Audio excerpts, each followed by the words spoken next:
नमस्कार, आदाब, सत श्री अकाल। मैं रश्मि बालियान आप सबके समक्ष आ चुकी हूँ सर्वखाप संवाद की पहली वीडियो के साथ। आज का हमारा मुद्दा रहेगा प्रेम विवाह।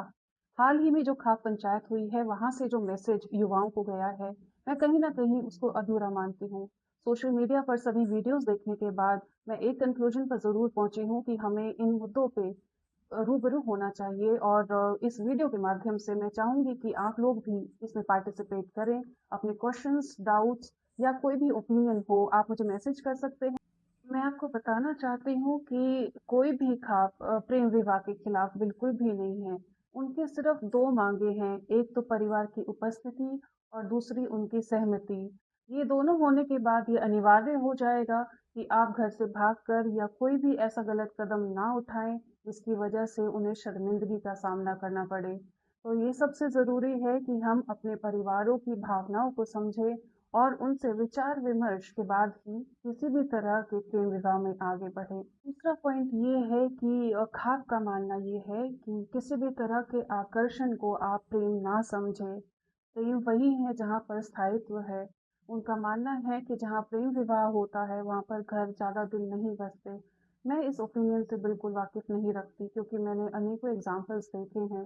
प्रेम विवाह हो या अरेंज मैरिज हो, दोनों ही केसेस में जब तक एक दूसरे की रिस्पेक्ट ना हो, सम्मान ना हो, समझदारी ना हो, तब तक वो विवाह सफल होना असंभव है। युवाओं की ओर से भी मैं एक रिक्वेस्ट जो है अपने समाज से करना चाहूँगी कि आप अपने बच्चों को समझें। हर तरह के संवाद को आप ओपनली स्वीकार करें और किसी भी तरह का दबाव बच्चों पर ना बनाया जाए। आपको उनकी भावनाओं को समझने की आवश्यकता है। और जहाँ प्रेम विवाह का मामला है, आपको खुशी से उनके फैसलों को स्वीकारना चाहिए। जहाँ संवाद होगा, वहाँ रिश्ते सफल होंगे और अल्टीमेटली हमारे बच्चे अपने घर से दूर रहने के लिए मजबूर नहीं होंगे। सर्वखाप संवाद की अगली वीडियो में हम लोग एक ही गांव में विवाह एवं समगोत्र विवाह को लेकर जो विवाद छिड़ा है, जो हमारे युवाओं के क्वेश्चंस हैं, उससे रिलेटेड हम आपसे चर्चा करेंगे।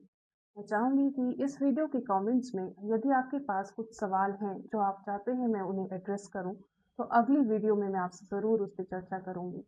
इन बिटवीन मैं चाहूंगी कि आप कॉन्स्टिट्यूशन ऑफ इंडिया के आर्टिकल नंबर 29 पार्ट 1 को ज़रूर पढ़ें।